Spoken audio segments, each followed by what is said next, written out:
Retornamos, sejam todos bem-vindos novamente, o pessoal que acabou de entrar, sejam todos bem-vindos à formação de ATPC de Ciências Humanas e Sociais Aplicadas. Bom dia novamente para o professor Ademir, que está aqui comigo hoje. Bom dia, professora Lucilene, bom dia a vocês. Nós já temos mais outros acessos aqui de novos professores que também estão participando dessa formação.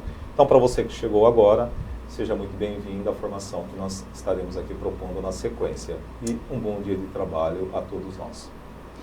Vamos à apresentação da equipe de Ciências Humanas. Como nós já sabemos, né, ela é composta pelo professor Ademir, pela professora Gisele, pela professora Juliette, por mim, a professora Lucilene e a professora Sandra. Na formação de hoje, nós vamos contar com a participação especial do professor doutor Alessandro Francisco, que vai conversar um pouquinho conosco hoje. Então, hoje nós faremos uma formação diferente.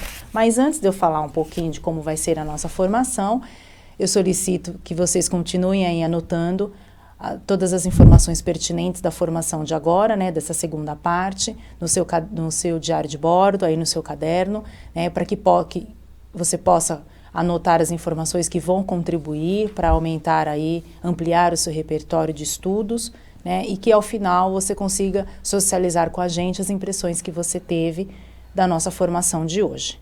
Então, dando continuidade aí, vamos ao tema da nossa formação, professora Ademir. Bom, então nós vamos falar hoje sobre Michel Foucault, as subjetividades como resultado da construção social. Está bem interessante essa formação de hoje. E nossos objetivos, aliás, os objetivos da formação é compreender as subjetividades como resultado da construção social por meio de conceitos-chave do pensamento de Michel Foucault, subsidiar e qualificar as reflexões e as práticas pedagógicas dos docentes da área. Então, para a gente iniciar, nós vamos mostrar aí para vocês as habilidades de ciências humanas, né? Através do acesso a esse QR Code ou através desse link que está aparecendo para vocês aí no PPT, vocês podem acessar as habilidades da área de ciências humanas e também, através desse QR Code ou desse link, vocês vão conseguir ver a programação do Centro de Mídias das aulas da semana. Tá? Então, vai ficar disponível, lembrando sempre que o material fica disponível no repositório do Centro de Mídias.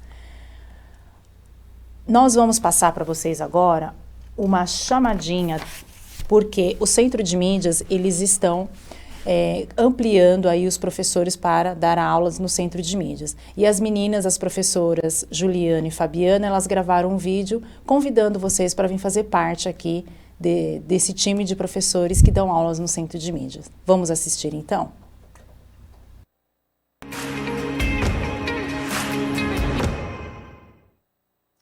Olha, eu acho que esse Centro de Mídias tá precisando de mais gente, hein, Ju? Com certeza, Fabi. Eu acho que, assim, precisa de uma galera aí animada, alto astral, e que...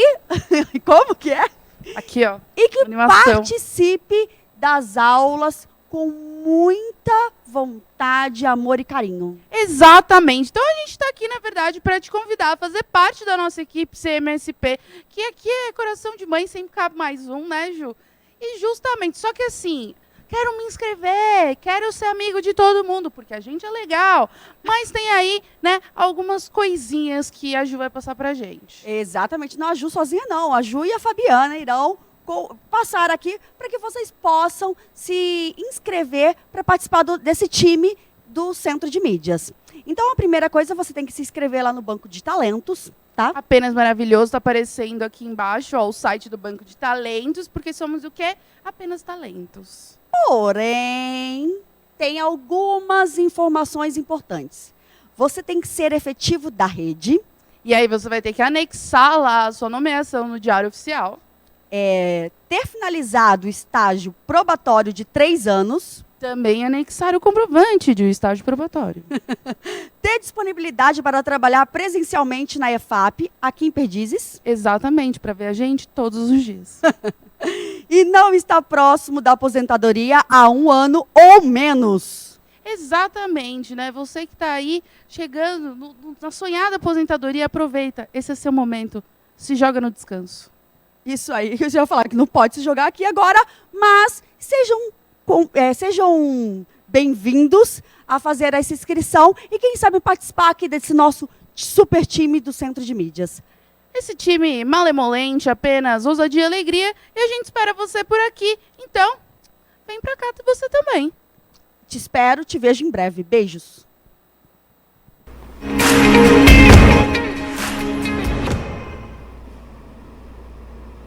Bacana. Então, as professoras aí, Fabiana, né, trouxe aí algumas informações, a Fabiana e a Juliana, sobre, né, o banco de talentos que está aberto para os professores que querem atuar no Centro de Mídias.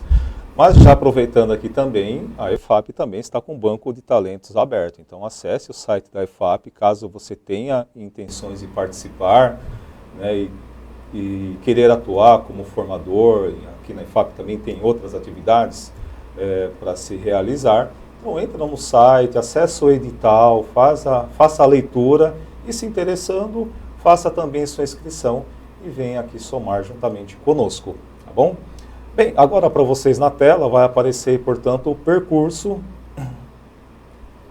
Então hoje, competências e habilidades, nós temos um vídeo de uma entrevista, de uma live que foi feita com o professor Dr. Alessandro Francisco.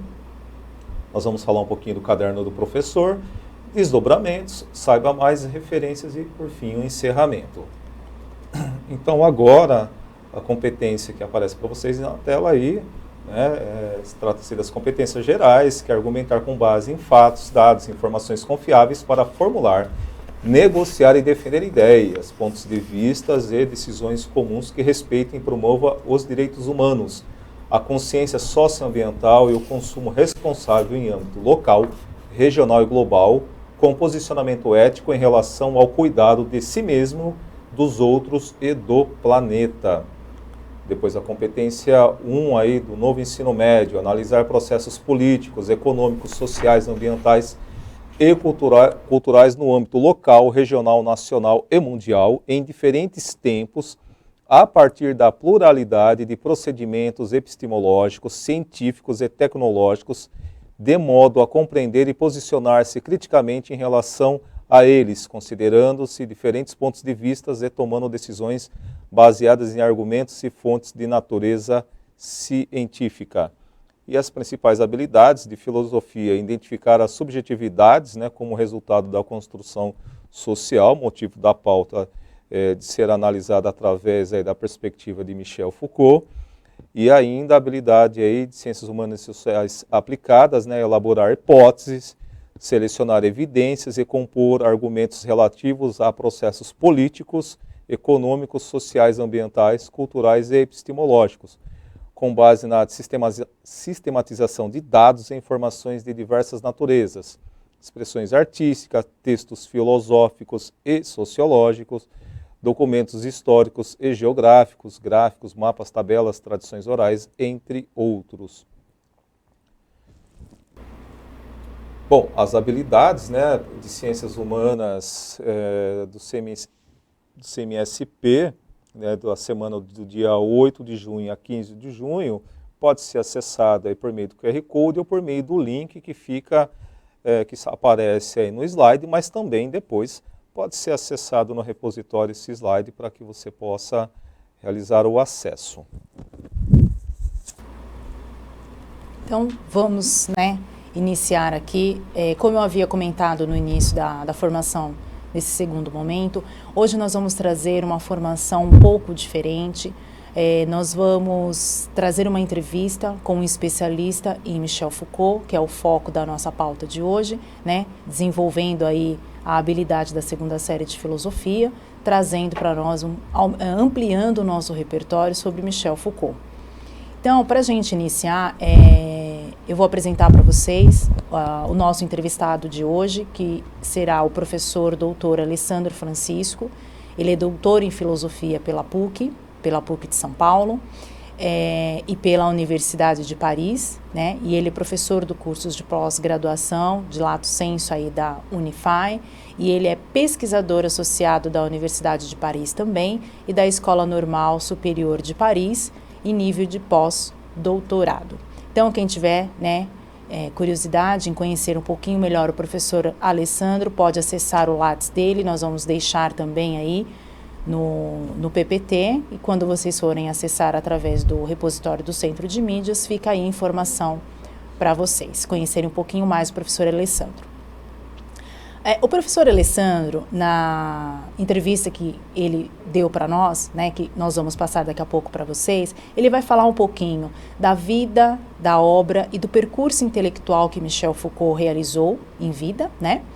Ele vai falar um pouquinho do que é sujeito e subjetividade para Michel Foucault, vai falar das relações de poder, saber e poder e a liberdade, e vai trazer também para nós aí a questão dos sujeitos e subjetividades como resultado da construção social. Então, nós vamos, né, colocar para vocês agora esse vídeo entrevista que foi realizado pela professora Juliette, junto com o professor Alessandro. A gente espera que vocês gostem e a gente retorna assim que a entrevista terminar. Vamos lá, então?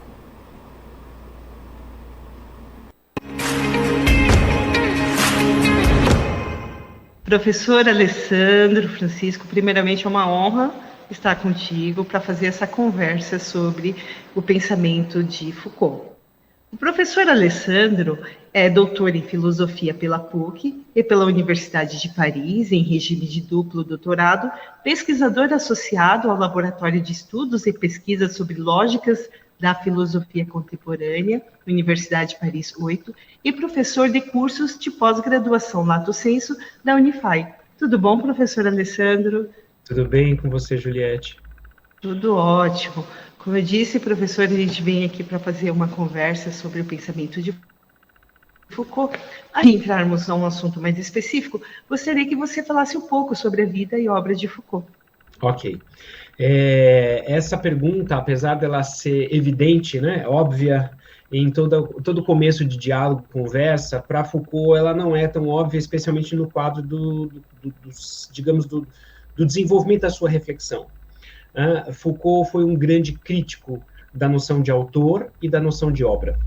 A gente vai abordar um pouquinho, provavelmente, esse tema, e vocês todos vão conseguir compreender o porquê disso ao longo desse diálogo, né? Mas nós vamos ver que ele foi um grande crítico, porque essas noções, elas não fazem senão, ele dirá,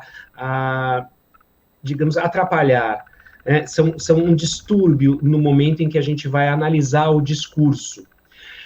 De todo modo, o que eu vou tentar fazer um pouquinho é falar um pouquinho sobre a vida dele, né? E mais sobre o percurso dele, das reflexões, e tentar ser o mais breve possível, porque apesar dele ter morrido jovem, com 58 anos, em 1984, ele, apesar de jovem, ele produziu muito, né?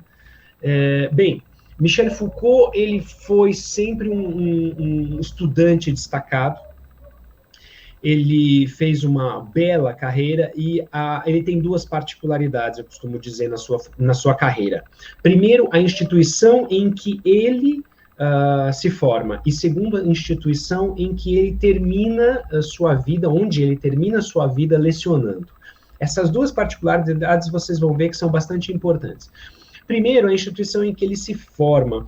Foucault é formado na grande instituição da elite intelectual francesa, que é a École Normale Supérieure de Paris, a Escola Normal Superior de Paris, onde se formavam as grandes figuras, né? Merleau-Ponty passou por lá, Sartre passou por lá, e depois de Foucault, outras tantas figuras como Alain Badiou, Jacques Rancière, que é muito discutido na educação, né? Tantas outras figuras.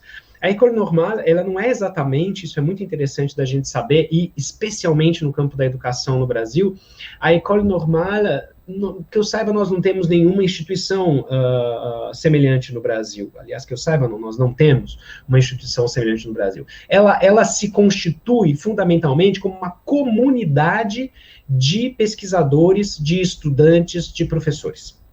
ela não é propriamente, ainda hoje, né, nós podemos dizer ela é assim, ainda que existam cursos, ela é uma instituição muito particular.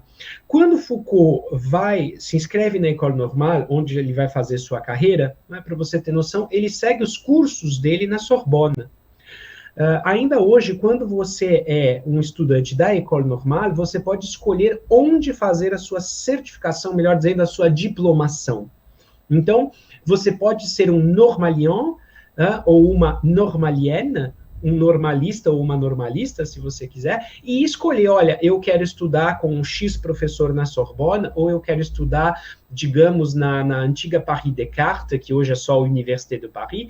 Você escolhe a instituição onde você quer se diplomar. É mais ou menos como se nós tivéssemos uma escola normal superior aqui em São Paulo, e você escolhesse, olha, eu quero obter meu diploma pela Unicamp, então vou seguir os cursos lá e ser orientado para o X professor. Ou eu quero seguir na USP, e assim por diante. É muito interessante.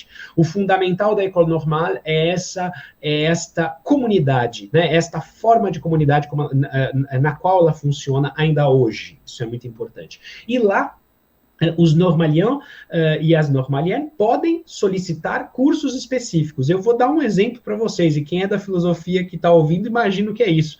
Quando Foucault era, então, um normalien, a equipe dele, digamos, o grupo dele, de companheiros, de camaradas, eles diriam, né, eles chamariam de camarada, solicita um curso de um professor que estava crescendo na carreira e que estava em Lyon na época, e encomendam, eles têm essa possibilidade, um curso sobre as relações entre a alma e o corpo. E este professor era nada mais, nada menos que Maurice Merleau-Ponty.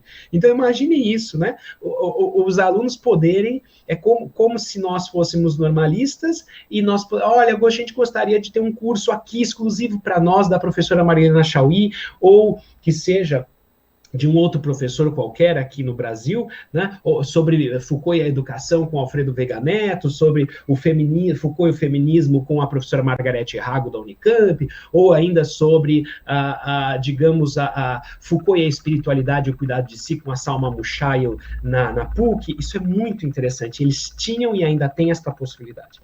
Então, Foucault se inscreve na École Normale, é um processo longo, é um processo com 2 anos de formação prévia, e lá ele faz inúmeras viagens ao exterior, a Hamburgo, na Alemanha, ele estuda alemão, ele faz uma longa estada na Suécia como leitor de francês, né? E entre outros países. E então ele prepara a sua tese de doutorado. Foucault não faz um doutorado qualquer. Na época, não havia sido feita a reforma do ensino superior francês, e o doutorado era dividido em vários tipos, várias classes de doutorado. Foucault faz, como os grandes pensadores faziam, um doctorat d'état, um doutorado de Estado. Esse doutorado de Estado reclamava ao doutorando que defendesse não uma, mas 2 teses. Para vocês terem noção, Maurice Merleau-Ponty fez isso e tantos outros normalistas fizeram isso, né? Bem, Foucault, então, defende 2 teses. Uma tese que é a tese principal e outra tese que é a tese complementar. A tese complementar de Foucault, ela é a tradução da antropologia do ponto de vista pragmático do Kant, do alemão para o francês, com um longo estudo introdutório chamado Gênese e Estrutura da Antropologia de Kant. É bem interessante pensar que isso foi uma tese complementar, né? A tradução de um escrito tão importante, de um pensador tão importante, numa língua tão complexa, e sua principal tese de doutorado é a Loucura e Desrazão, História da Loucura na Idade Clássica.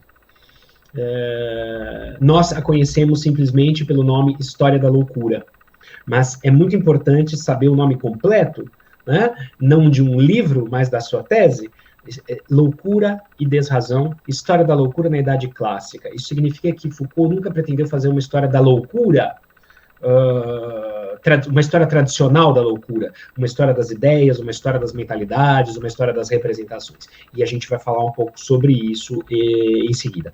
Bem, ele segue a sua carreira, é professor fora da França, inclusive, convidado a algumas conferências, ele foi professor na Tunísia, por exemplo, e defendidas as teses em 1961, isso sem contar que ele faz duas formações, isso é muito importante.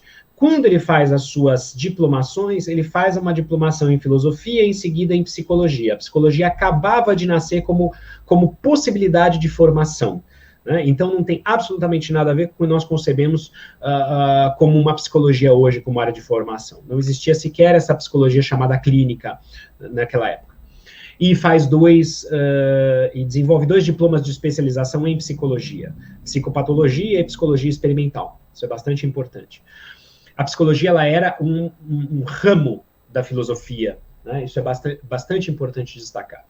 Então, defendidas as teses, ele se torna professor. Então, estou sendo bem curto aqui agora. Ele, depois de passar por algumas instituições, ele, em 1968, é convidado pela Hélène Cixous, especialista na área de literatura, a compor o departamento de filosofia de um centro experimental universitário em Vincennes, digamos na periferia de Paris, e em seguida ele propõe, ali em 69 mesmo, ele propõe a eleição dele para o Collège de France. O Collège de France é uma instituição fundada em 1530, uma instituição da Renascença, imaginem, que tem por objetivo, desde sua fundação, docet omnia. Quando você entra no umbral do Collège de France, está bem claro, escrito em latim, docet omnia, tudo, ensinar tudo ensinar. Docet, na docência, vem de docet. É uma instituição que dá inúmeras formações, onde não há certificado emitido, não há matrícula de alunos. O Collège de France tem ouvintes.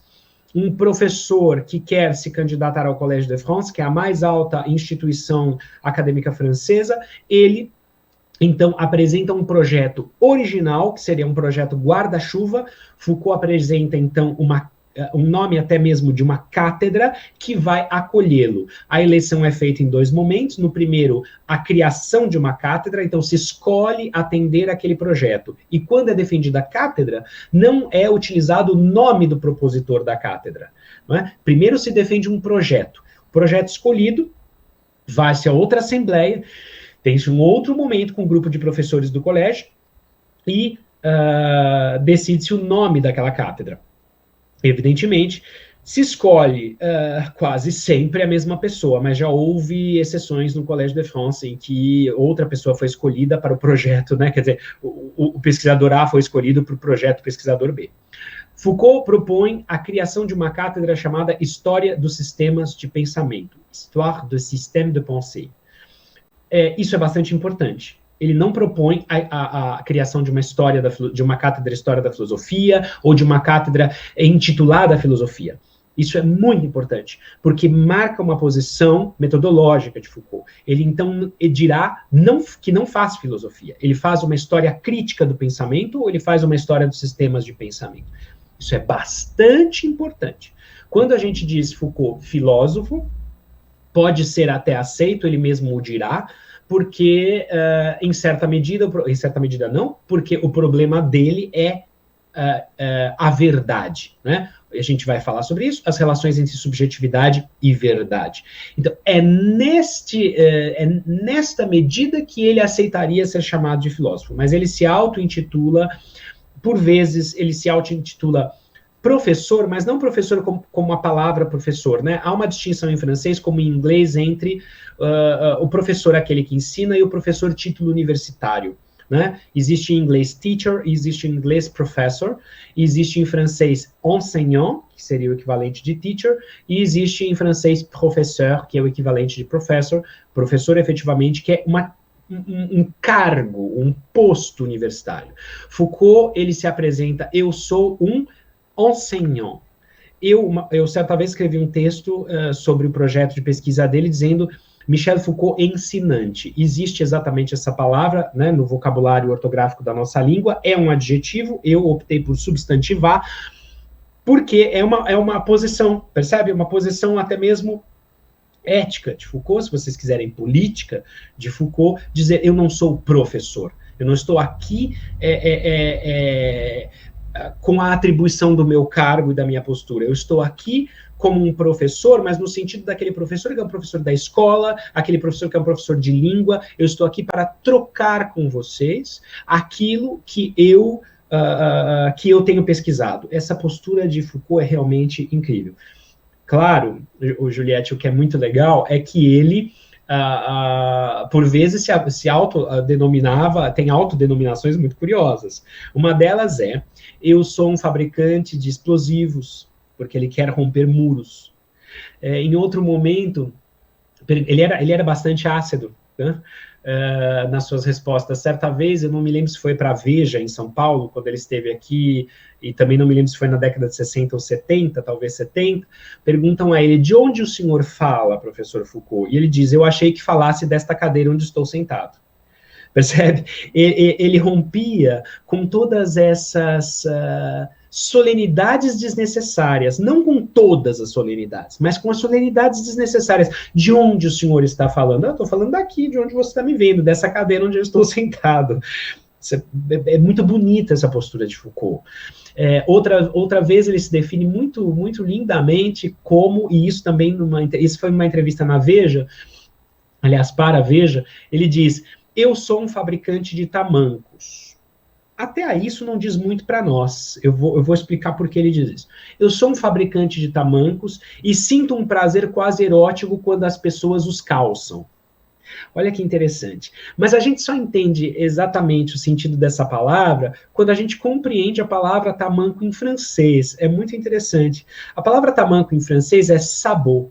S-A-B-O-T. Sabot. Daí a palavra sabotagem. Aí nós entendemos o que ele quer dizer com eu sou um fabricante de tamancos. Quer dizer, eu sou um fabricante de utensílios, de instrumentos, de ferramentas de sabotagem. Mas aí, sabotagem do quê?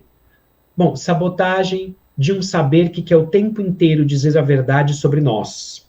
Né? Evidentemente, nós vamos ver isso também, é muito problemática esta posição de Foucault, mas é muito rica. Ele não quer simplesmente... ele não é como por vezes as pessoas entendem Foucault como um destruidor de tudo, qualquer coisa, qualquer certeza. Não, não é isso.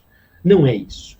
Não é? O que ele quer é mostrar, efetivamente, como o nosso saber ocidental se constituiu ao longo da história da nossa cultura. E de que modo nós podemos aproveitar essa história do pensamento que ele propõe para transformar propriamente a própria história que nós temos ainda a construir.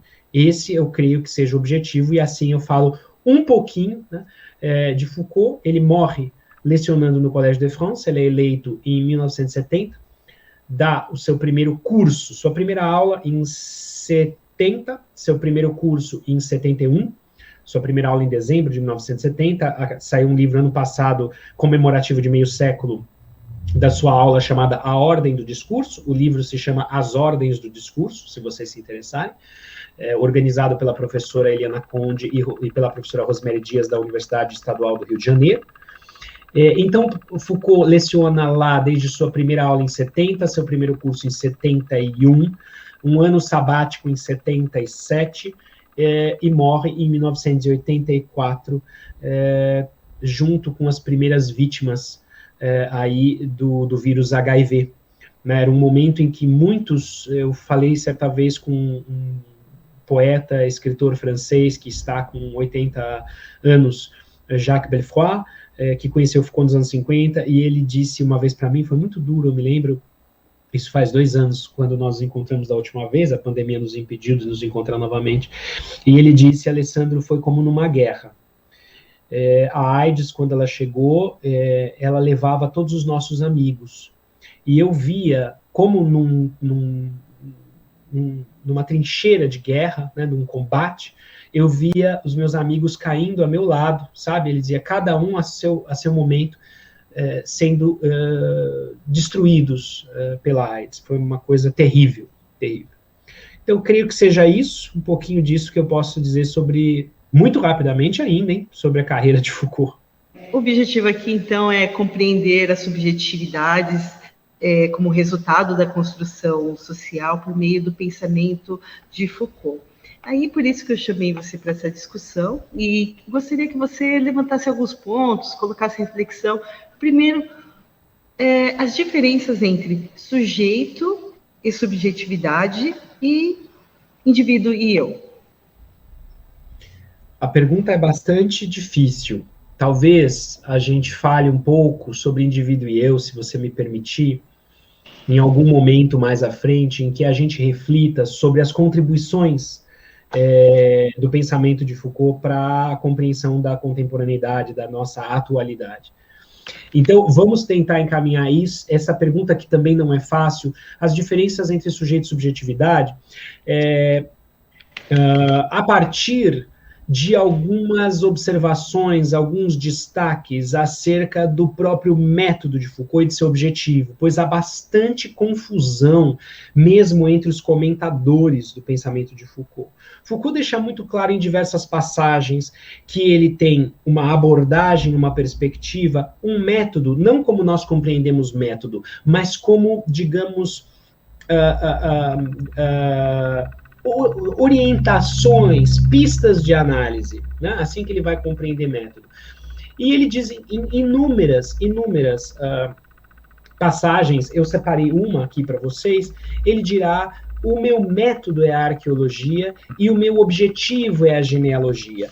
Muitas vezes vocês vão ouvir comentadores dizendo método genealógico de Foucault. Não é método genealógico. O método dele nunca deixou de ser arqueológico. A genealogia é o que ele promove, é o resultado do que se produz a partir do uso do método arqueológico. Então, essa é a primeira coisa. Por que eu vou dizer isso? Porque é isso que vai nos ajudar a distinguir sujeito, subjetividade, em que medida Foucault vai trazer uma noção de sujeito diversa. Num curso dele de 1976, bem no comecinho, eu separei aqui uma citação para vocês, né? Essa aqui é a edição, até para vocês verem aqui, essa aqui é a edição dos cursos de Foucault no Collège de France. Bem, numa passagem no momento desse curso, na sua primeira aula, em 7 de janeiro de 1976, aqui no original está na página 11, ele vai dizer, eu faço uma tradução livre aqui para vocês. Aqui, muito bem. Eu diria, em 2 palavras, isso. A arqueologia seria o método próprio à análise das discursividades locais. Portanto, a arqueologia vai se voltar para a análise, se debruçar na análise de discursos. Muito bem, ele segue. E a genealogia, a tática que faz desempenhar, a partir dessas discursividades locais, assim descritas, os saberes dessujeitados que se liberam delas, das discursividades. Né? Veja, então, discursividades locais assim descritas. A arqueologia, para ele, é um método, uma abordagem, uma perspectiva de análise, e uma perspectiva de análise dos discursos. Ou do discurso, se vocês quiserem. Quando nós falamos em genealogia, a genealogia é aquilo que, então, a partir da descrição desse discurso, vai permitir que saberes sejam dessujeitados ou desassujeitados, quer dizer, retirados da situação de sujeição. E esta palavra é muito importante. Dessujeitado, desassujeitado, sujeição, porque elas tocam, como vocês podem observar, a noção de sujeito. Ótimo. Dito isto, eu disse que Foucault fala que a arqueologia é método de análise do discurso ou descrição do discurso, se vocês quiserem. Muito bem. A unidade do discurso para Foucault é o que ele vai chamar de enunciado. Enunciado, aquilo que está dito. numa dada época. O que é muito importante é que não é o que é bastante importante Foucault é que este enunciado não se relaciona diretamente e necessariamente àquele que o disse. Quando Foucault vai fazer a descrição dos discursos, não interessa a ele saber quem disse. Ele reclama muitas vezes uma frase de Beckett, que é que importa quem fala? Alguém disse que importa quem fala. Porque o que interessa é descrever o discurso e tentar entender as condições de possibilidade dos saberes de uma dada época da nossa cultura a partir dos discursos. Ou seja, ele não vai falar de toda e qualquer cultura, ele não vai falar da humanidade. Quando ele trabalha, quando ele põe em marcha, digamos assim, quando ele faz uso de sua arqueologia, o que interessa a ele é compreender fundamentalmente o desenrolar, o desdobrar histórico do pensamento dito ocidental. Quando a gente está falando pensamento ocidental, eu não estou falando necessariamente de uma demarcação geográfica. Por que eu estou dizendo isso? Nós podemos falar pensamento ameríndio ou indígena.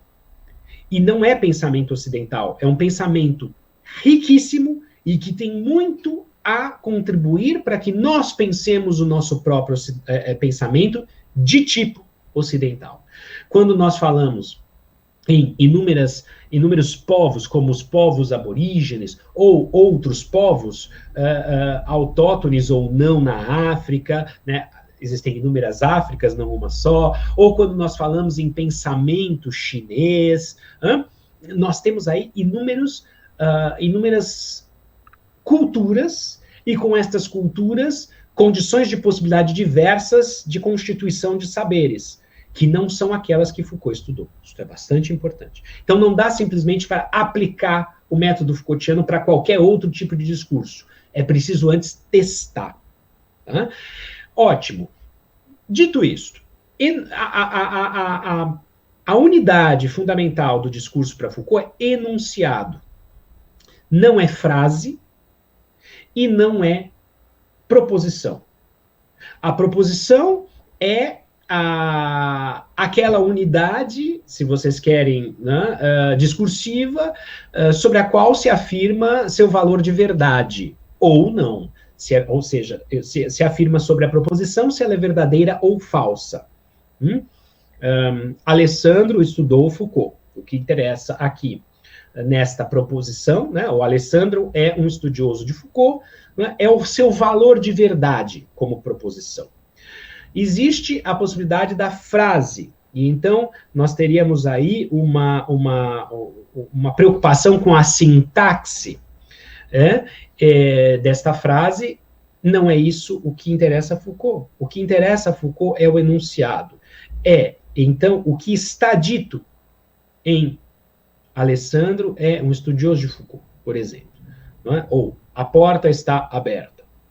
Certo? O que interessa não é nem o valor de verdade, nem propriamente a sintaxe do que está posto. O que interessa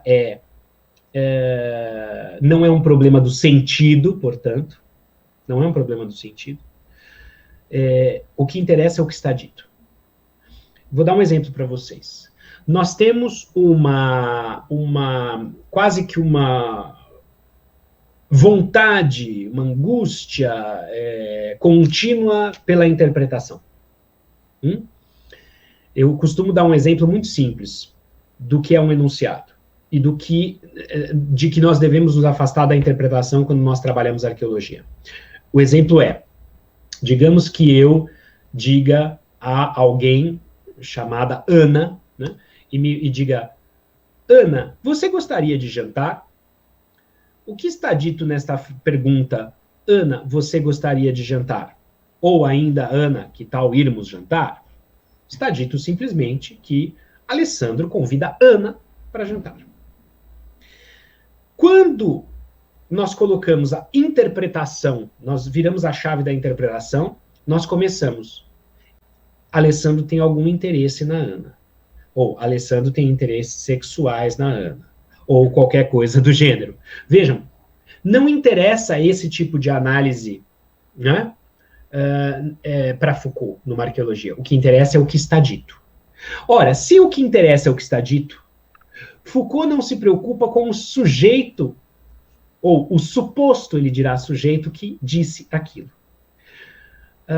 Então, não haverá, para Foucault, propriamente, um sujeito que é o detentor do saber, o produtor do saber. Para ele não importa o produtor do discurso, para ele não haveria, então, gênio, não haveria, como é que eu diria, autor, né? Nós falávamos em autor, e não haveria obra. Obra e autor, principalmente, vamos dizer, autor. Autor é uma função discursiva, que tenta, o quanto possível, dar ordem a uma dispersão de coisas ditas. Quando nós falamos, você leu a obra de Rousseau, nós estamos dando, pelas duas informações, o nome Rousseau e obra de Rousseau, uma unidade, uma dispersão discursiva absurda, que passa pela música, porque Rousseau escreveu sobre música e escreveu música, não é? Sobre a botânica, Rousseau escreveu cartas sobre botânica, passa pelos escritos políticos como o contrato social, passa por reflexões profundas sobre a origem das línguas ou a origem da desigualdade entre os homens. Vejam, passa pelos romances que ele escreveu, pelo teatro, pelos poemas. Vejam, o que Foucault dirá nós temos de dar conta da dispersão. Então, não haverá para ele, não haverá sujeito. Ele fará uma suspensão do que ele chama da tese do sujeito constituinte. Do sujeito constituinte, aquele que constitui o saber. Seja ele um sujeito, aqueles que são da filosofia vão estar mais acostumados com esse jargão, seja ele um sujeito de tipo kantiano, quer dizer, um sujeito da síntese reflexiva, é ele, sujeito sintético, que realiza a síntese que funda o conhecimento, não é? Seja ele um sujeito da síntese perceptiva, aqui com a fenomenologia, por exemplo, de tipo merleau-pontiana. Então, para Foucault, não há sujeito neste sentido. Há, sim, subjetividade, né? Que somos nós, por exemplo, né? É esta figura que está aí, a que se dá o nome de Juliette, a esta figura que está aqui, que leva o nome de Alessandro, e que estão ambas em contínua transformação. Isso é muito importante. Quando nós falamos sujeito, nós temos aí, percebe, uma unidade já estabelecida no próprio nome. E esta unidade, ela é constituinte de todo o saber. Vejam como é muito interessante. O que Foucault está fazendo é suspender a tese kantiana e mesmo suspender a tese cartesiana de uma res cogitans, como diria Descartes em latim, de uma coisa pensante. Né? Descartes ele estabelece, então, 3 coisas ali em suas meditações metafísicas. A res cogitans, coisa pensante, a res extensa, todas as coisas extensas, dentre elas o meu próprio corpo, res cogitans, coisa pensante, e res infinita, que seria Deus. Né? Vejam, Foucault, ele suspende até mesmo Descartes. Mesmo que ele não estude uma era pré-cartesiana, ele para ali no Renascimento, digamos, início da Idade Clássica, é muito próximo de Descartes, ele não se voltou jamais, ainda que tenha ido também para a Antiguidade Clássica, ele não se volta jamais para a Idade Média. Ele nesse vai e vem dele de estudos, ele para na Idade Média, desculpem, na Antiguidade Tardia, com Agostinho, né, só para vocês terem noção. Bem, suspendendo a tese do sujeito, nós vemos que o que nós temos é esta subjetividade, mas, quando eu digo que Foucault suspende a tese do sujeito, ele traz uma outra noção do sujeito. Uma outra noção do sujeito que é sujeito como, é difícil isso, né? Como sujeitado ou assujeitado, né? Eu costumo dizer o seguinte, existe sujeito como sujeito de ou como sujeito a. É interessante isso, porque há muitos pressupostos que não estão desdobrados no pensamento de Foucault. Ele não explicita, os explicita. Mas se nós vamos a Heidegger, a gente entende um pouquinho isso. Né? Há uma inversão entre sujeito e objeto na história do nosso pensamento. Foucault toma isso como pressuposto. Sujeito era aquilo que está submetido a. Nós não dizemos, o Alessandro está sujeito à lei. Né? A Juliette está sujeita, né, ao saber médico. Alguém vai se sujeitar a uma cirurgia. Percebe? É nesse sentido que é sujeito. Mas de um modo muito específico. Né? Ele é sujeito na medida em que ele se constitui sujeito de um saber. Então, o saber médico consegue, então, ali, ele produz um certo tipo de sujeito. O saber sobre a delinquência e sobre a punição, né, produz um outro tipo de sujeito.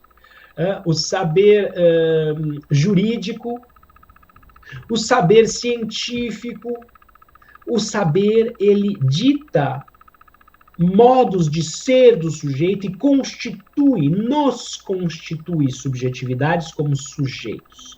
Isso, então, é muito importante. Eu dizia, então, que o sujeito, ele é não mais constituinte do saber, não mais o sujeito que pronuncia, que enuncia o discurso, mas ele é o sujeito do discurso, ele é o sujeito do saber.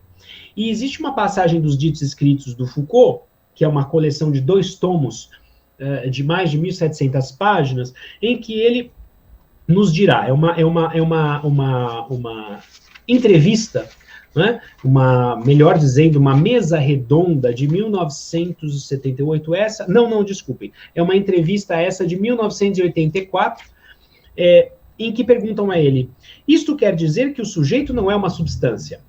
Vejam que eu disse agora há pouco que ele suspende a tese mesmo de um sujeito constituinte ali cartesiano que não é exatamente sujeito, é uma coisa pensante, que então é uma substância, res, é uma coisa. Ele vai dizer, não é uma substância? Faço uma tradução livre aqui para vocês. É uma forma. E esta forma não é, sobretudo, nem sempre idêntica a si mesma. Por quê? Vejam, para ele, Alessandro, José, Juliette, Daniela são sujeitos sempre de saberes, não é? Que constituem nos sujeitos muito precisos. Diante do saber médico, eu posso ser um sujeito doente. Diante do saber jurídico, eu posso ser um sujeito delinquente.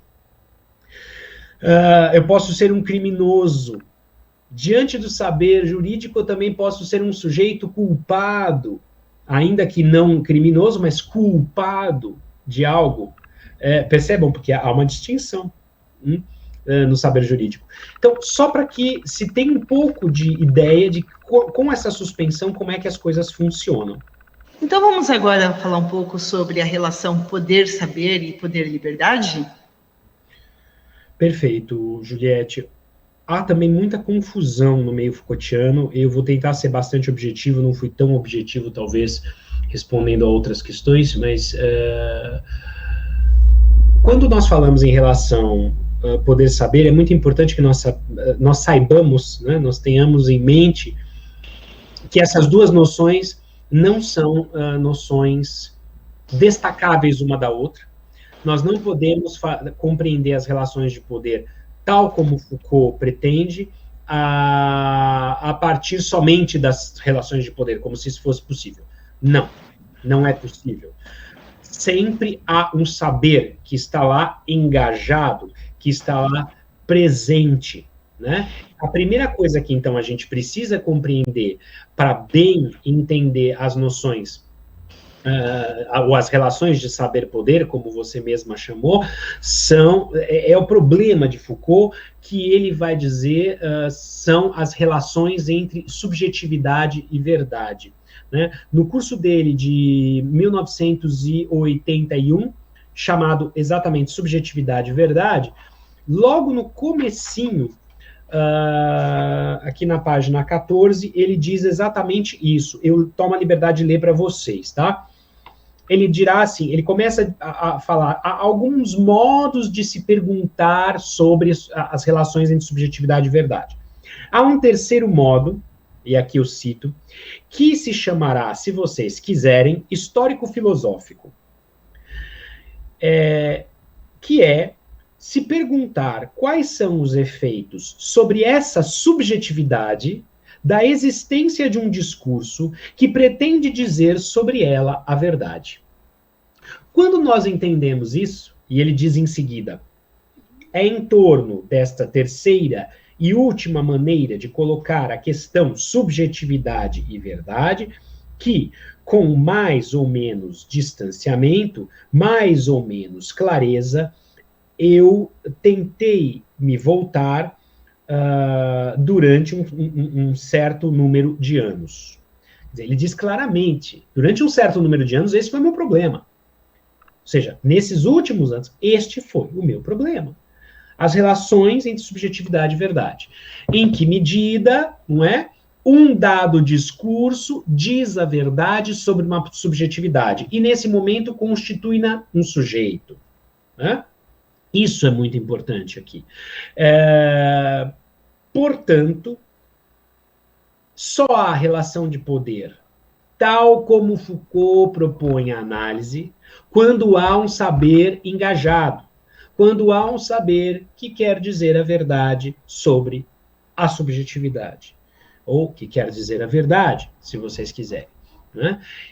Poder, quando a gente começa a tomar deste modo, poder vocês percebem, não mais aquele poder que nós estamos acostumados a analisar.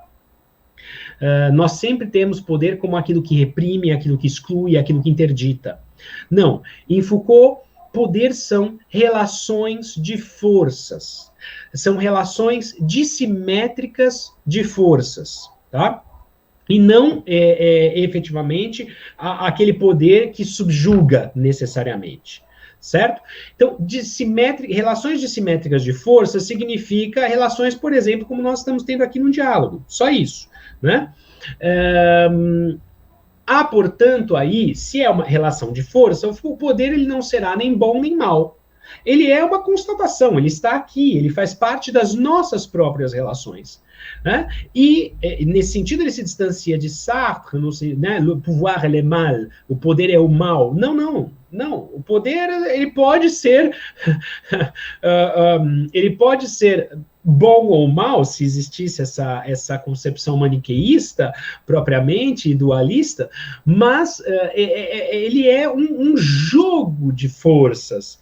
E como ele é um jogo de forças, nós já estamos lançados quando nós estamos nele no poder, nas malhas do poder, quando nós estamos no simples diálogo. Não se escapa ao poder. Mas isso não é ruim, percebam? Porque a gente, quando fala assim, não se escapa ao poder bom, estamos aqui condenados. De maneira alguma. Porque não é esta a concepção de poder que nos traz Foucault.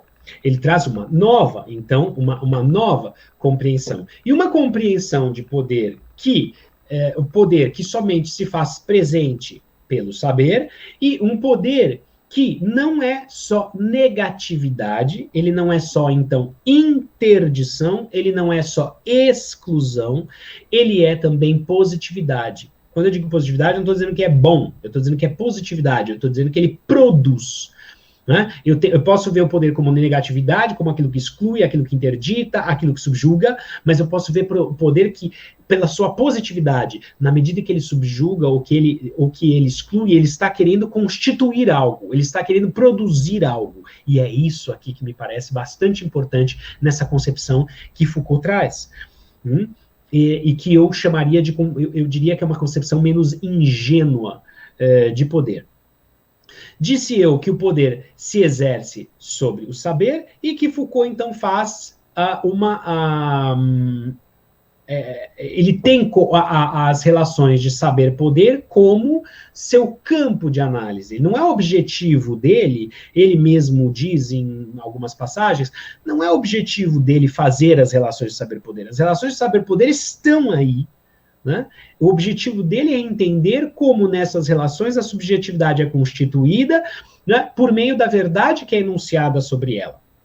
Verdade esta que é produzida. Eu não estou dizendo que quando se diz o Alessandro é criminoso, ou o Alessandro é doente, que ele é ou não criminoso, portanto não é uma proposição, não queremos fazer aqui juízo da sua verdade, da verdade ou falsidade da proposição. O que interessa é entender que quando se diz Alessandro é criminoso, ou Alessandro é doente, que isso gera inúmeras implicações. Eu chamaria, de modo amplo, é meio ruim isso aqui, eu não acho outra palavra, de implicações existenciais, não é? Se alguém me diz que eu sou doente, existe uma implicação, por exemplo, que é eu me desloco em relação à normalidade, percebe? Eu sou um anormal em relação a um certo conceito de anormalidade da nossa cultura, né? Ou ainda, eu posso ser interditado, dependendo da doença. Se ela é uma doença mental, por exemplo, isso pode gerar minha interdição. Então perceba que quando o saber enuncia uma verdade sobre mim, ele produz um certo tipo de sujeito. E o que é também importante aqui, me parece, é perceber que Foucault jamais foi, como alguns dizem, um teórico do poder. Como ele jamais pretendeu ter como objetivo as relações de saber-poder, elas não são senão constatações e um campo onde se desenrola a sua análise, né? E mais do que isso, Foucault jamais dá uma resposta universal, globalizante ou totalizante do poder. Então Foucault não é um teórico, porque a teoria ela visa explicar de modo universal. Foucault não faz isso, nem mesmo quando ele fala do saber ocidental, ele é muito claro, olha, eu estou estudando o saber ocidental na Idade Clássica, séculos 17 e 18. Eu estou estudando o saber ocidental no que ele chama de modernidade, quer dizer, segunda metade do século 18 para cá, até mais ou menos 1950, por aí, meio do século 20. Percebam? Ele não dá respostas globalizantes ou totalizantes. Foucault, portanto, não é um teórico do poder, e isso me parece bastante importante. E como é que a liberdade, né, a noção de liberdade, a prática da liberdade, ela então aparecerá nessas relações? Bem, se nós vimos que poder são, Foucault não concebe o poder, mas as relações de poder, e as relações de poder como relações dissimétricas de forças, bom, só há liberdade se há relação de poder. Porque na relação de poder, o que dirá Foucault é o seguinte: sempre é aquela relação em que sempre haverá a possibilidade de resistência, ainda que esta resistência seja tirar a própria vida. Se existe a possibilidade de eu tirar a minha própria vida, ainda há resistência. Isso pode ser concebido como resistência em Foucault, numa situação extrema, imaginem vocês, não é? Isso é muito forte, muito pesado, mas percebam, você vem sendo torturado. Se ainda existe nesta relação a possibilidade de você tirar a própria vida, existe possibilidade de resistência. Muito bem, dito isto, é somente no campo dessas relações de forças, portanto, dessas relações de poder, que há liberdade. Fora deste campo, não há liberdade. Porque liberdade é eu poder escolher. Não é? Eu poder escolher entre isto ou aquilo. Eu ter opções, alternativas. Quando eu não tenho alternativa, não há liberdade. Eu me lembro bem, se vocês me permitem, uma analogia de uma entrevista que a Marilena Chaui deu, se eu não me engano, em 1999 para o Roda Viva. Ela dá duas entrevistas ao Roda Viva, em 89 e 99. Se eu não me engano, em 99, ela diz isso. Este era o problema dela. E ela ainda brinca e fala assim: Santo Agostinho resolve do problema dele, mas eu não sou Santo Agostinho. Ela diz assim. E ela vai encontrar a solução que a qual ela se afina melhor, ela se com que ela se harmoniza, né, ela vai encontrar em Spinoza. Né? Daí a sua dedicação ao pensamento de Spinoza, antes a Merleau-Ponty, em seguida a Spinoza. Né? É muito bonito, então, pensar desse modo. O problema da liberdade. Porque o que acontece? Por que ela fala de Agostinho? Porque pensemos o seguinte, não é fácil no campo de uma filosofia cristã, se vocês quiserem, né, se permitir um espaço de liberdade. Porque como é que você vai... É isso que é difícil, e cada pensador ao longo da história de uma filosofia dita cristã vai buscar esta solução. Eu só estou tentando mostrar que é muito difícil, e que eles vão, Tomás de Aquino, antes dele Agostinho e tantos outros. Muito bem, qual é o problema? Ora, se Deus é onisciente, ele sabe de tudo, ora, se ele sabe de tudo, em que medida haveria liberdade?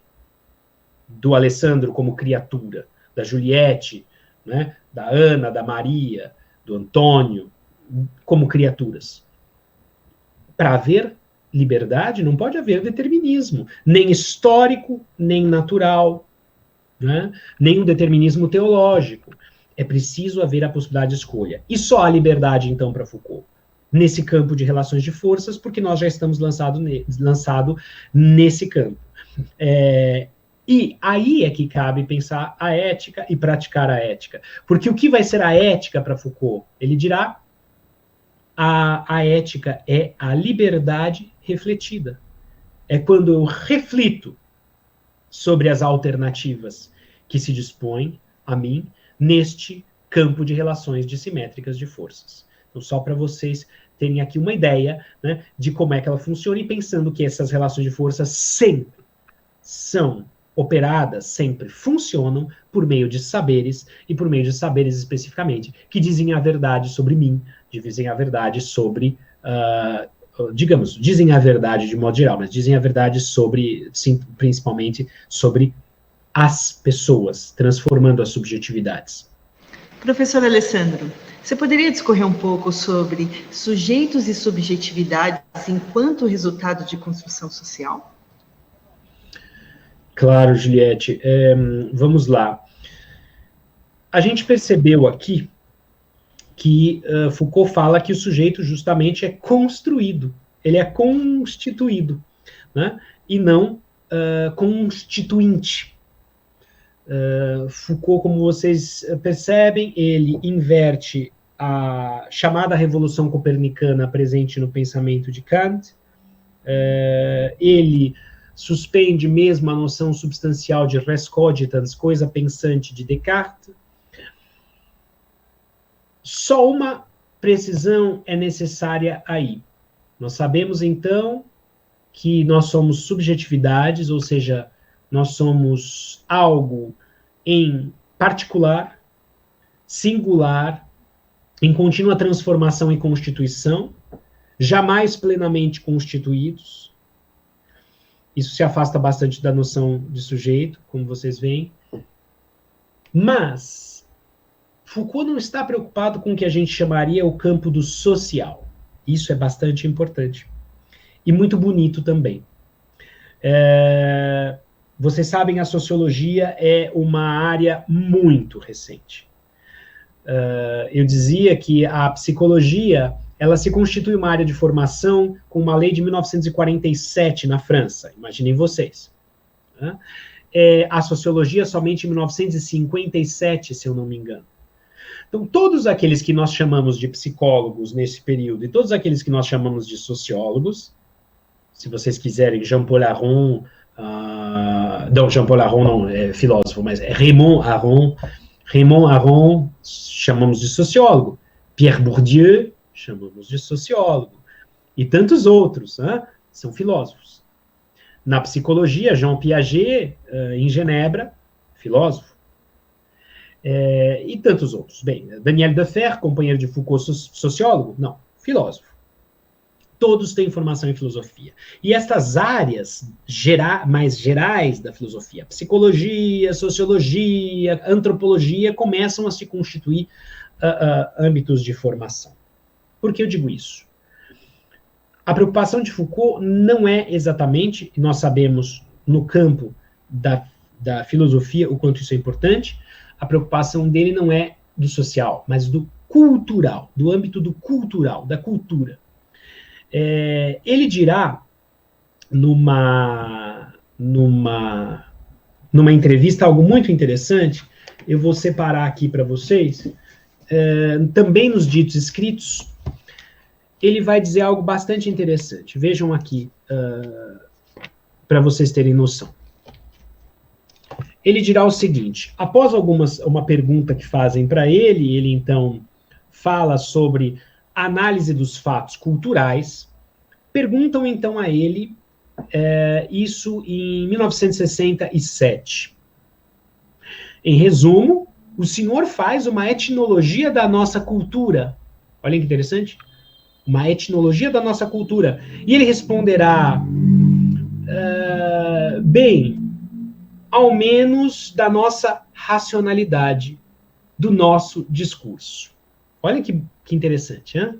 O que implica ele dizer, em 1967, que ele faz não uma sociologia, mas uma etnologia da nossa racionalidade, uma etnologia do nosso discurso.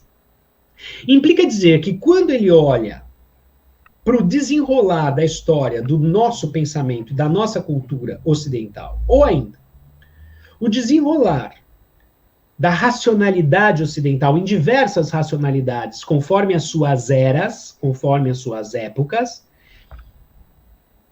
ele olha para cada uma dessas épocas antes de nós com um olhar etnológico.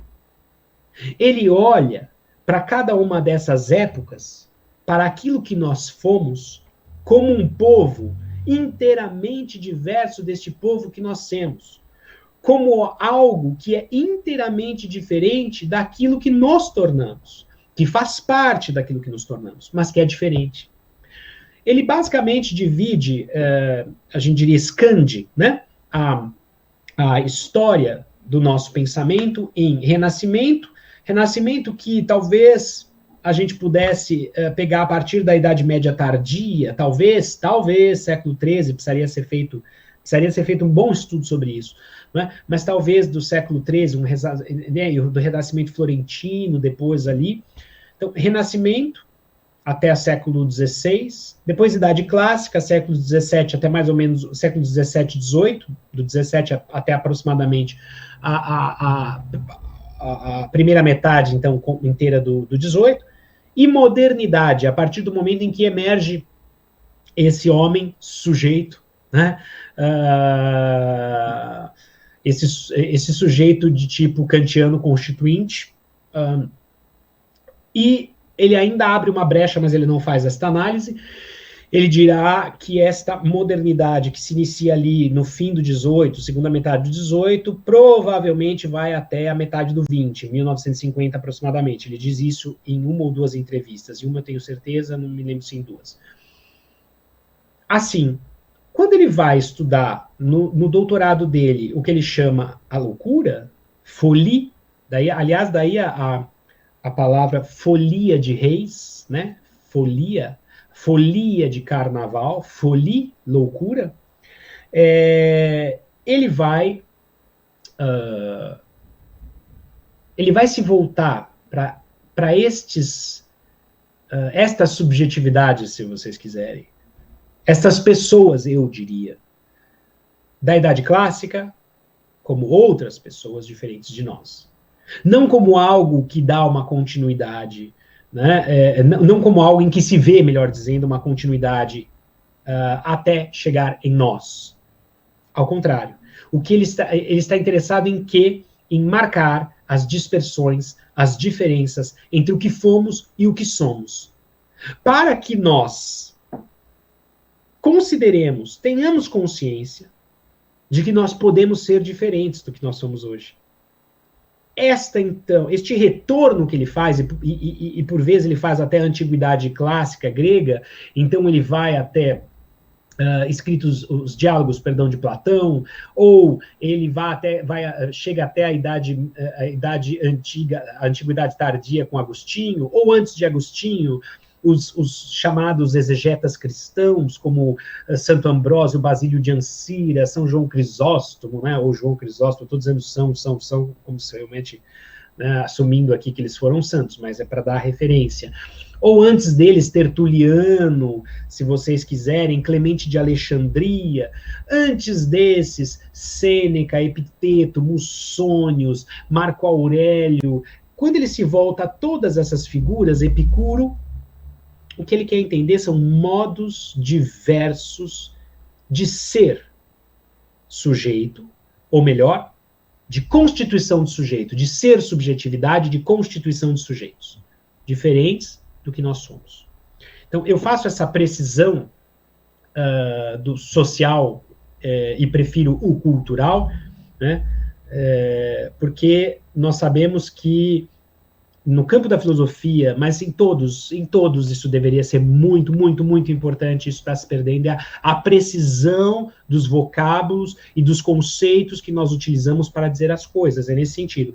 Então, Foucault não está preocupado com a sociedade como um todo, com essa estruturação que nós chamamos de social, quando ele faz a análise da subjetividade.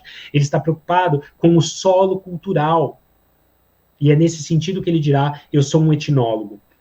Essa preocupação que a gente tem com os conceitos, com as noções, com os vocábulos, é uma preocupação bastante importante que a gente deve manter. Ela foi enunciada muito bem num curso que o professor medievalista Alain de Libéral deu em Genebra, se eu não me engano em Genebra, mas na Suíça certamente, me fugiu agora. Ele dá um curso dizendo, foi um curso que ele deu, vocês sabem que na Suíça se fala, são várias línguas faladas, né? Francês, italiano, alemão e algumas línguas suíças. Bem, e ele diz, esse curso ele dá em italiano, ele diz, tutto il problema comincia come un problema di língua. Né? Então, todo o problema, ou ainda ele vai dizer de língua filosófica, eu penso. Né? Então, todo o problema no âmbito da filosofia, se inicia, começa, como um problema de língua filosófica. Então, não dá para simplesmente, por isso não dá para simplesmente ouvirmos poder, como vocês viram agora há pouco, e falar, poder em Foucault é isso, portanto, em Marcuse, X. Há uma marca de diferença, mas Marcuse também analisa o poder. Sim, mas são modos de compreensão bem diversos de poder. Walter Benjamin é outro, né? E se for o caso, saber em Kant é uma coisa, Foucault vai se voltar a ele, mas ele tem uma concepção muito cara. Não dá para nós fazermos colagens, né, muito rápidas e imediatas de conceitos em pensadores diferentes. Por isso é muito, muito, muito importante esta precisão. Então, creio que aqui a gente possa ter abordado um pouquinho do sujeito e da subjetividade como, então, constituído, né? Não como constituinte. A subjetividade que se constitui sujeito do saber médico, sujeito do saber jurídico, sujeito do saber científico, a partir dos discursos que são sobre ela proferidos. Acredito que aqui a gente tenha conseguido, de modo muito reducionista ainda, abordar este problema do pensamento de Foucault. Qual a contribuição dos estudos de Foucault para os jovens do ensino médio? Puxa, há tantas, né? Uma delas, não somente na filosofia, mas em diversas áreas, é a própria compreensão da história. Quando nós fazemos história da filosofia, essa é um tipo de história, uma história em que há sujeitos dos saberes. Quando nós fazemos a história do pensamento, não mais. Então, vejam, Foucault ele contribui para discutir o desenrolar, o desdobrar da história da filosofia, mas também para a própria, então, concepção de história. Será que história é aquilo que é contínuo, ou será que a história é também constituída por descontinuidades? Em que medida? Essa é uma das coisas, né, para a qual contribui. Na psicologia, o que é o sujeito? Em que medida o sujeito é diferente do eu? Se vocês quiserem, isso pode ser problematizado com um diálogo do Freud com Lacan, né? Vocês podem abordar Freud. Sujeito nunca foi uma categoria do pensamento freudiano. O eu, sim. Ich, em alemão, é uma categoria do pensamento freudiano, mas sujeito não. E sujeito é uma categoria do pensamento de Lacan. Ele contribui para pensarmos o que a gente chama de progresso nas ciências mesmo exatas, ou nas ciências da Terra, ou nas ciências da vida. Tomemos a biologia, né? Foucault, num dado momento, no seu escrito de 1966, As Palavras e as Coisas, ele vai nos mostrar que não há uma continuidade explícita, evidente, entre a história natural e a biologia. Ao contrário, é uma ruptura. O modo de conceber os conceitos, as condições de possibilidade do saber biologia e do saber história natural são diferentes. E ele mostra como. E ele mostra que a biologia é muito mais próxima da filologia e da economia política do que da história natural. Porque a filologia e a economia política foram constituídas no que ele chama de modernidade, da segunda metade do século XVIII para cá. Enquanto que a história natural, ela vai ser muito mais próxima da análise das riquezas, ela vai ser muito mais próxima da gramática geral. Por quê? Porque elas se desenvolveram na chamada Idade Clássica, entre 17 e a primeira metade do 18.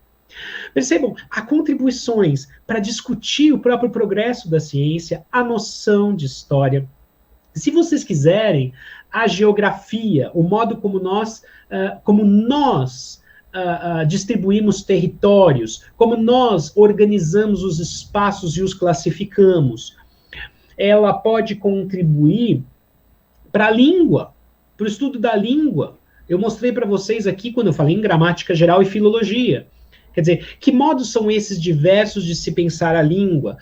Vejam, eu fiz uma distinção para vocês, o quanto possível, né? E depois nós poderíamos um dia marcar para falar sobre isso, se for necessário, mas uma distinção entre enunciado, frase e proposição. Mostrar isso para os alunos. A gente precisa, sabe, nós vivemos um momento muito difícil, eu sei. E o professor, eu sei bem o que o professor vive. Eu diria assim, eu não sei hoje, mas eu fui professor na rede estadual de ensino, no fim da década de 90, com 45, 50 alunos em sala de aula. E eu sei como é difícil dar aula. Mas eu arrisco dar uma sugestão, que não é uma solução. Eu não quero aqui que vocês compreendam o que eu estou dizendo, dando um conselho como a verdade sobre a aula. Não é isso, por favor, não é isso. É uma sugestão. E a primeira sugestão é: os alunos são inteligentes. Os alunos são inteligentes. Eles merecem o conhecimento de vocês, professores. Isso é muito importante saber. Eu acho que isso muda, inclusive, a nossa motivação quando a gente vai dar aula. Falem coisas complexas, sim. Convidem seus alunos a participar do diálogo, sim, com vocês. Eles são inteligentes. E nós precisamos, nesse momento, mais do que tudo, promover essa inteligência, né? Estimular essa inteligência que é coletiva. Vou agradecer, então. Obrigada, professora Alessandro, Francisco, por essa aula que você deu para a gente, por essa conversa, por esse subsídio a várias reflexões que podemos ter, tanto acerca dos conceitos de Foucault, quanto também as atividades aí propostas para os professores e professoras da Rede Estadual Paulista. Eu que agradeço, Juliette, agradeço a EFAP pela oportunidade, a Secretaria de Estado da Educação de São Paulo pela oportunidade, e permaneço aqui à disposição de vocês para o diálogo, para uma conversa, e quem sabe em breve presencialmente. Tá. Então, até mais, e até a próxima, professor. Até, obrigado.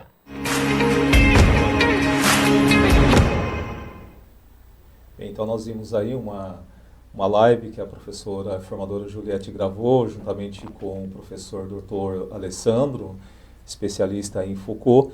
E veja, né, foi uma reflexão sobre o ser social muito interessante, e nós temos aí atividades no caderno do aluno em que pode ser pensado, pode até mesmo ser utilizado, por exemplo, esse vídeo, né, essa formação da TPC, para pensar alguns pontos específicos. Então, aparece aí na tela para vocês, né, a habilidade, né, identificar as subjetividades como resultado de construção social. E a formação de hoje tem justamente esse objetivo, né, de discutir as reflexões sobre o ser social, suas individualidades e as suas relações sociais e subjetividade. Então, no próximo slide, vai aparecer aí para vocês. Então, veja, né, o que aparece lá no caderno do professor? Alguns pontos para serem destacados, dentre outros, que pode ser pensado aí de acordo com a sua própria realidade, né? Mas para que e para quem dizemos o que pensamos? Né? Veja que o próprio professor Dr. Alessandro falou dessa questão justamente de estudar complexidade mesmo. Que estratégias utilizamos ao falar, escrever, cantar? Temos uma intencionalidade que envolve o outro, ou ele é um mero espectador? Quais são as formas de controle existentes na nossa sociedade?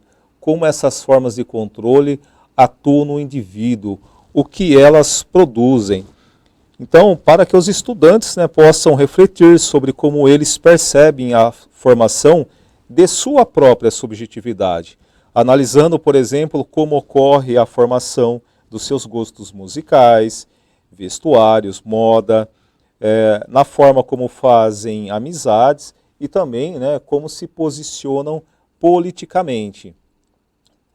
Então, são pontos que a gente pode pensar em sala de aula, propondo que cada um de nós precisamos, no caso, se reconhecer como um ser único, mas que também nós damos conta de que essa singularidade existe na medida em que nos relacionamos, em que nós interagimos socialmente e que, portanto, o desenvolvimento da subjetividade ocorre pelo intercâmbio contínuo entre o eu e os outros. Então, são pontos aí que pode ser explorado no caderno do professor, mas que também aparece lá no caderno do aluno para realizar atividades aí de formação, pensando nessa questão da própria subjetividade, professora Lucilene.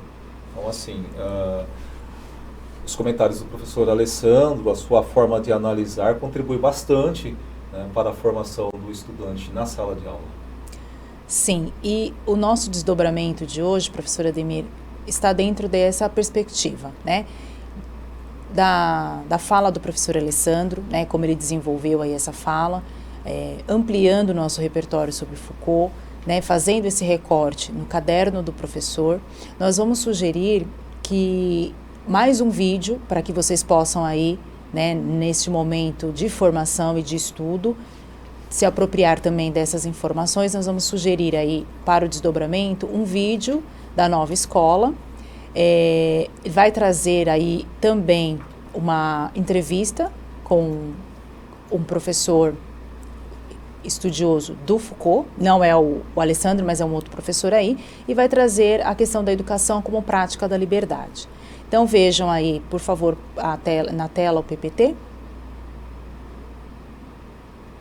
Então nós vamos acessar, né, através do canal do YouTube, inserindo aí este endereço, como vocês já sabem, e todo esse material que a gente utiliza aqui nas formações fica no repositório do Centro de Mídias, para que vocês possam fazer aí os estudos necessários.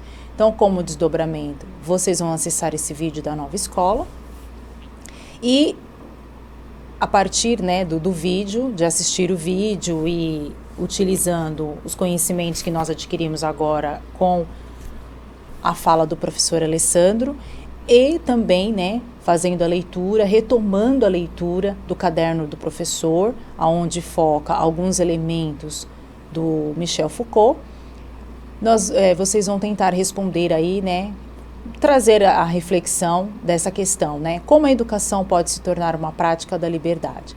Então, utilizando como base, como eu já disse, a fala do Alessandro, do professor Alessandro, a leitura do caderno do professor e o vídeo que nós estamos sugerindo, o desdobramento é para que vocês façam essa reflexão aí juntamente na unidade escolar de vocês.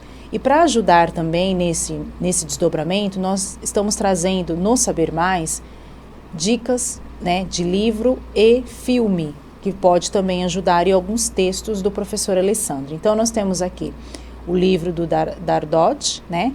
A Nova Razão do Mundo, ensaio sobre a sociedade neoliberal. Este filme aqui, essa indicação de filme que vocês também podem se apropriar aí, Educação Proibida. E alguns textos do professor Alessandro sobre os seus estudos e pesquisas, né, do Foucault, que também podem ajudar aí a ampliar o repertório de vocês.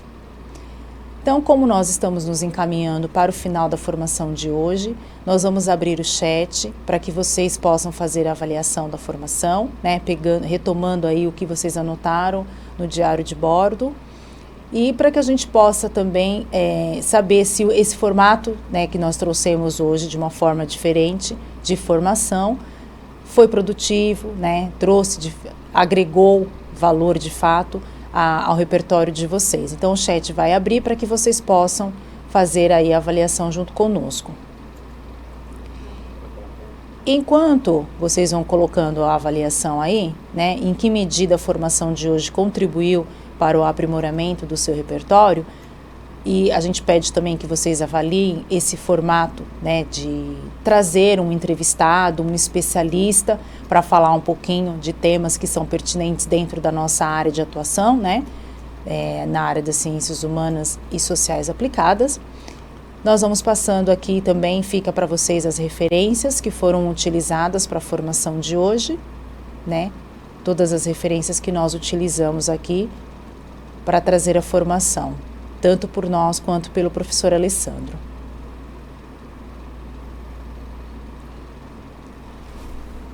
Professor Ademir, vamos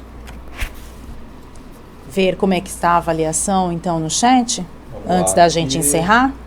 Aparece aqui, professora Eliana, foi produtivo, mas teve cortes na transmissão. É legal, porém, ao vivo seria mais interessante por conta das perguntas que não foi possível fazer. A gente vai chegando lá, professora. Logo a gente traz um entrevistado aqui e deixa o chat aberto para que vocês possam fazer perguntas. A gente precisa esperar um retorno mais consistente, né? O professor Rogério colocou bastante complexo, o pensamento Foucaultiano, porém sempre proveitoso. Foucault é sempre complexo. Escrever um artigo utilizando a metodologia e as teorias do Foucault não é simples mesmo, mas é um autor, pesquisador importante para nós. Professor Emerson, parabéns pela TPC, com conteúdo efetivamente, são bastantes elogios. Professor Valmir, muito boa, sobretudo a fala do professor Alessandro, que é um especialista. Vídeos, depoimentos são sempre produtivos, tornam mais dinâmicos a TPCs. É a fala da professora, do professor Márcio. Posso falar uma aqui que eu gostei também? Uma participação, a professora Priscila. Ela colocou que ela gostou muito e juntar formação acadêmica com o chão da escola. Acho que a ideia é sempre essa, né? Para a gente conseguir ampliar de fato, sempre trazer, né, os estudos acadêmicos, né? A gente não pode deixar de estudar, de buscar informação, né? E conseguir socializar isso com vocês é muito importante. De um modo geral, a maioria de vocês, né, dos professores aqui gostaram, fizeram alguns apontamentos. Tem um comentário aqui, do professor Brás, ele diz: a palestra trouxe novas visões sobre Foucault e poder e liberdade. Acho que é um ponto importante aqui da gente mencionar esse comentário. De fato, também a palestra atendeu essa característica. É isso, na grande maioria, né, colocar aqui beber de fontes, né, daquelas que aumentam o conhecimento sobre temas, à medida que o conhecimento de Foucault, não há limites. Então, assim, a maioria gostou bastante, a gente fica feliz de vocês terem gostado desse formato, pretendemos trazer, né, esse formato em outras formações também, e quem sabe agora, né, a gente consiga também trazer a pessoa ao vivo, porque fica muito mais dinâmico e muito mais interessante. Mas enquanto a gente não consegue, a gente vai trazendo, né, dessa forma gravada para socializar com vocês. A gente está chegando ao fim, a gente quer agradecer a todos que participaram com a gente hoje, que ficaram conosco até agora. Tenham um bom dia de trabalho e até semana que vem. Professor Ademir? Agradeço a participação de todos, um bom dia de trabalho e até a próxima formação.